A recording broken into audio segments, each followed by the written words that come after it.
नमस्कार दोस्तों, स्वागत है आपका साइट फॉर वर्ल्ड के ऑफिशियल लर्निंग प्लेटफॉर्म पर, जहां स्टूडेंट्स और जॉब सीकर्स के लिए करियर, टेक्नोलॉजी और प्लेसमेंट से जुड़ी इंडस्ट्री ओरिएंटेड और प्रैक्टिकल नॉलेज दी जाती है।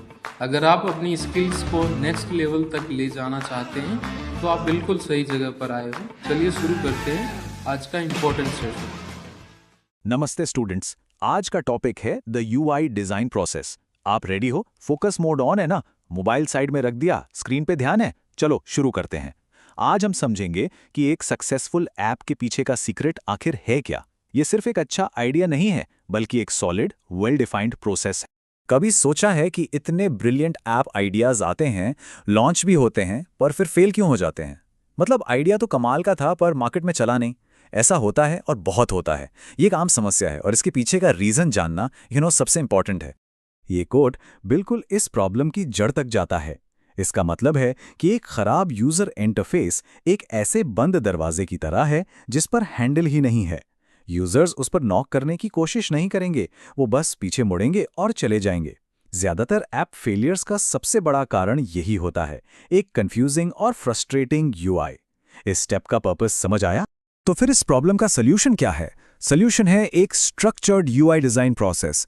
इसको आप एक ब्लूप्रिंट या एक फ्रेमवर्क समझ सकते हो, जो डिजाइनर्स को गाइड करता है एक ऐसी ऐप बनाने में जो ना सिर्फ दिखने में अच्छी हो, बल्कि इस्तेमाल करने में भी आसान और इंट्यूटिव हो। यही प्रोसेस फेलियर से बचाता है। चलिए अब इसमें थोड़ा डीप डाइव करते हैं। इस प्रोसेस का सबसे पहला और मैं कहूँगा सबसे इंपॉर्टेंट फेज है अपने यूजर को जानना। ये समझना कि प्रोडक्ट आखिर बन किसके लिए रहा है। और ये सब कुछ एम्पैथी से शुरू होता है। एनर्जी बनी हुई है ना?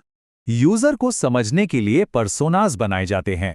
ये ध्यान रखो, ये असली लोग नहीं हैं, बल्कि रियल यूजर रिसर्च पर बेस्ड फिक्शनल कैरेक्टर्स हैं। हर पर्सोना एक स्पेसिफिक यूजर ग्रुप को रिप्रेजेंट करता है, जिनके गोल्स, उनकी जरूरतें और बिहेवियर लगभग एक जैसे होते हैं। ये कार एनालॉजी इसे बहुत अच्छे से समझाती है। देखो, एक स्पोर्ट्स कार एलेसैंड्रो जैसे यूजर के लिए है, जिसे स्पीड और फन चाहिए। एक मिनी वैन मार्जी के लिए है, जिसे अपनी फैमिली के लिए सेफ्टी और कंफर्ट चाहिए। और एक पिकअप ट्रक डेल के लिए है, जिसे भारी सामान उठाना है। पॉइंट यह है कि एक ही कार सबके लिए नहीं बन सकती। बिल्कुल वैसे ही एक ऐप सबके लिए नहीं हो सकती। डिजाइन हमेशा एक स्पेसिफिक पर्सोना को ध्यान में रखकर किया जाता है। एग्जाम्पल क्लियर था? तो पर्सोनास यूज करने के फायदे क्या हैं? सबसे पहले, ये इलास्टिक यूजर के कॉन्सेप्ट से बचाता है, जहां डिजाइनर अपने हिसाब से ही यूजर को इमेजिन करता रहता है। दूसरा, ये पूरी टीम डिजाइनर्स, डेवलपर्स, मैनेजर्स के लिए कॉमन लैंग्वेज बनाता है। सबको पता होता है कि डिजाइन एलेसैंड्रो के लिए हो रहा है। इससे फीचर्स प्रायोरिटाइज करना आसान हो जाता है। अब आपसे एक सीरियस सवाल, अगर इंटरव्यू में पूछा गया कि पर्सोनास क्यों जरूरी हैं, तो बता पाओ? ठीक है, अब जब हमें पता है कि हमारा यूजर कौन है, तो अगला स्टेप है ये मैप करना कि वो ऐप में अपने गोल तक कैसे पहुंचेगा। इसे कहते हैं यूजर का पाथ, यानी रास्ता चार्ट करना। इस पाथ को यूजर फ्लो कहते हैं।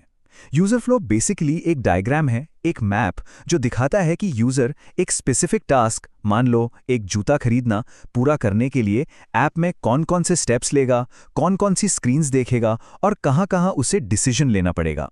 स्पीड ठीक है या फास्ट लग रहा है? ये एनालॉजी बिल्कुल परफेक्ट है।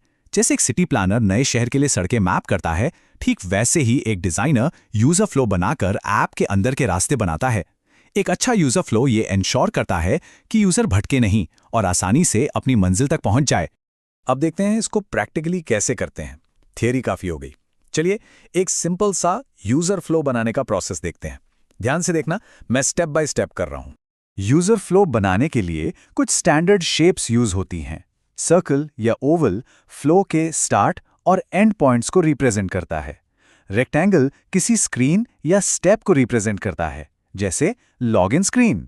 और सबसे इंपॉर्टेंट, डायमंड, ये एक डिसीजन पॉइंट को रिप्रेजेंट करता है, जहां यूजर को यस या नो जैसा कोई फैसला लेना होता है। लॉजिक समझ आया या सिर्फ देख रहे हो? ओके, अब आपकी बारी। अभी आप क्या करोगे? एक छोटा सा टास्क सोचो, जैसे किसी को मैसेज सेंड करना, और इन शेप्स का यूज करके उसका यूजर फ्लो पेपर पर बनाओ। सिर्फ देखने से याद नहीं रहेगा। प्रैक्टिस के बिना आगे बढ़ना सही है क्या? बिल्कुल नहीं। वीडियो पॉज करो और ट्राई करो। और सोचो, अगर गलती हो तो उसे फिक्स कैसे करोगे। चलो आगे बढ़ते हैं। अब तक हमने यूजर को समझा और उसका रास्ता मैप किया। अब टाइम है उस एब्स्ट्रैक्ट फ्लो को एक रियल टैंजिबल डिजाइन में कन्वर्ट करने का। ये सेक्शन है ब्लूप्रिंट बनाने का, बिल्कुल स्केच से लेकर एक इंटरैक्टिव मॉडल तक। इस जर्नी में 3 मेन स्टेजेस है। सबसे पहले आता है वायरफ्रेम, जो कि एक लो फिडेलिटी मतलब बेसिक सा ब्लूप्रिंट है। उसके बाद आता है मॉकअप, जो एक मिड फिडेलिटी विजुअल डिजाइन है। और फाइनली प्रोटोटाइप, जो एक हाई फिडेलिटी इंटरैक्टिव मॉडल होता है। ये एक प्रोग्रेशन है सिंपल से कॉम्प्लेक्स की तरफ। इसका नेक्स्ट स्टेप क्या होगा, सोचो जरा। ये टेबल इन तीनों के बीच का डिफरेंस बिल्कुल क्लियर कर देता है। देखो, वायर फ्रेम का पर्पस सिर्फ स्ट्रक्चर और लेआउट डिफाइन करना है। इसमें कलर्स या इमेजेस नहीं होते, सिर्फ बॉक्सेस और प्लेस होल्डर्स होते हैं। मॉकअप में विजुअल लुक एंड फील आता है, कलर्स, टाइपोग्राफी, इमेजेस सब ऐड होते हैं, पर यह स्टैटिक होता है, क्लिक नहीं कर सकते। प्रोटोटाइप हाई फिडेलिटी होता है। इसका मेन पर्पस इंटरैक्टिविटी टेस्ट करना है। इसमें क्लिक किया जा सकता है, एनिमेशंस देखे जा सकते हैं। सिर्फ देख रहे हो या समझ भी रहे हो। चलिए अब एक बोनस टॉपिक देखते हैं। जब कोई छोटी ऐप बनती है तो चीजें आसान होती हैं, लेकिन जब गूगल या माइक्रोसॉफ्ट जैसे बड़े प्रोजेक्ट के लिए डिजाइन किया जाता है, जिसमें हजारों स्क्रीन्स हैं, तो कंसिस्टेंसी कैसे मेंटेन की जाती है? उसके लिए यूज होते हैं डिजाइन सिस्टम्स। माइंड इधर ही है ना। एक डिजाइन सिस्टम बेसिकली एक सिंगल सोर्स ऑफ ट्रूथ होता है। ये एक सेंट्रल लाइब्रेरी है जिसमें सारे रीयूजेबल कंपोनेंट्स जैसे बटन्स, फॉर्म्स, गाइडलाइंस और स्टैंडर्ड्स होते हैं। ये एक रूल बुक जैसा है जिसे डिजाइनर्स और डेवलपर्स दोनों फॉलो करते हैं। इससे पूरे प्रोडक्ट में कंसिस्टेंसी बनी रहती है। तो इसके फायदे क्या हैं? पहला, ये डिजाइनर्स और डेवलपर्स के बीच एक कॉमन लैंग्वेज बनाता है। दूसरा, टीम्स प्रोडक्ट्स को तेजी से बिल्ड कर पाती हैं क्योंकि उन्हें हर चीज स्क्रैच से नहीं बनानी पड़ती। तीसरा, ये एक कंसिस्टेंट यूजर एक्सपीरियंस इंश्योर करता है। और आखिर में ये लॉन्ग टर्म में डिजाइन और टेक्निकल डेट को कम करता है। रिजल्ट चाहिए या सिर्फ सर्टिफिकेट? ये कॉन्सेप्ट समझना बहुत जरूरी है। ओके, काफी कुछ कवर हो गया है। तो इस पूरे प्रोसेस का सबसे क्रूशियल पॉइंट यानी समरी क्या है? चलो जल्दी से समराइज करते हैं। फोकस बना हुआ है ना? तो आज हमने क्या सीखा? 4 सिंपल स्टेप्स। पहला, WH से शुरू करें, पर्सोनास बनाकर अपने यूजर को डिफाइन करें। दूसरा, HOW को मैप करें, यूजर फ्लोज बनाकर यूजर का पाथ चार्ट करें। तीसरा, LOW से हाई फिडेलिटी तक बिल्ड करें, वायरफ्रेम से शुरू करके प्रोटोटाइप्स तक जाएं। और चौथा, कंसिस्टेंट रहें, डिजाइन सिस्टम का यूज करके बड़े प्रोजेक्ट्स को इफेक्टिवली स्केल करें। समझ आया? क्लियर है? तो आखिर में अपने आप से ये सवाल जरूर पूछना, क्या एक बंद दरवाजा बन रहा है जिसमें हैंडल नहीं है, या एक खुला इनविटेशन जो यूजर्स को अंदर बुलाता है? ये चॉइस उस प्रोसेस पर डिपेंड करती है जो फॉलो किया जाता है। अब आपका काम है प्रैक्टिस करना। अगर कोई डाउट है तो कमेंट सेक्शन में बताना। नेक्स्ट सेशन में हम इन कंसेप्ट्स को और डिटेल में देखेंगे।